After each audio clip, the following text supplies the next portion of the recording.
به سارا گل آمد بخورم من سرورم دلبری من پیکری گردن بورم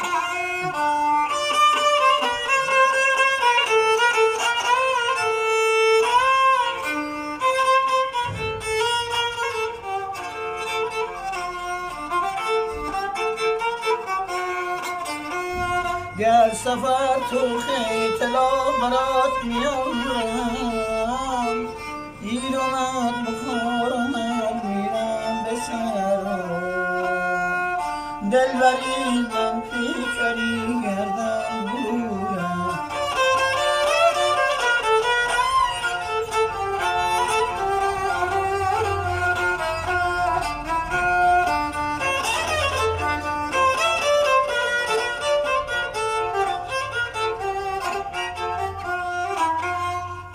ای ملک غم شرم گوش جریرم ای جون میمونم ای خاک نسیستم آینده باشی زنده باشی ور تو میمیرم آینده باشی زنده.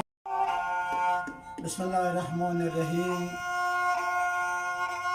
ما آمدیم در خانه آقای کول حزیز هنرمند واقعا ساخت و ساز ریشک انواع سازه های سیستانی واقعا بلوچی دارم. این سازه واقعا در هنرش خیلی بی‌نظیر است واقعا که خیلی هر که بگه تو ایران مثلی کس نیست که ریشک فقط با این قشنگی با این زیبایی سازه کارم کردم. ریشک دست من ساخت استاد است که من دارم یه مقدمه میزنم به خاطر استاد میخوام این مقدمه رو برش بزنم.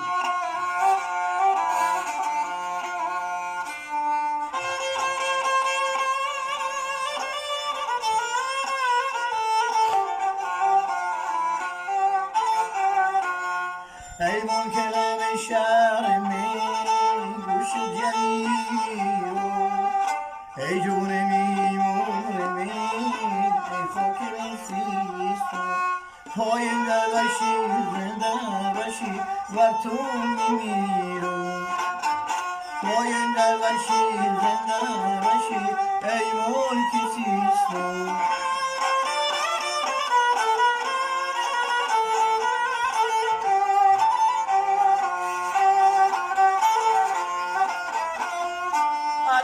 که مثل منو پر از هرمونو درده پر از هرمونو درده خرمن تو با بری بنو آی تو بگرده آی تو بگرده درختی گزه تو توش نید سوزای تو زرده خیغاد ارمونی بده دوهم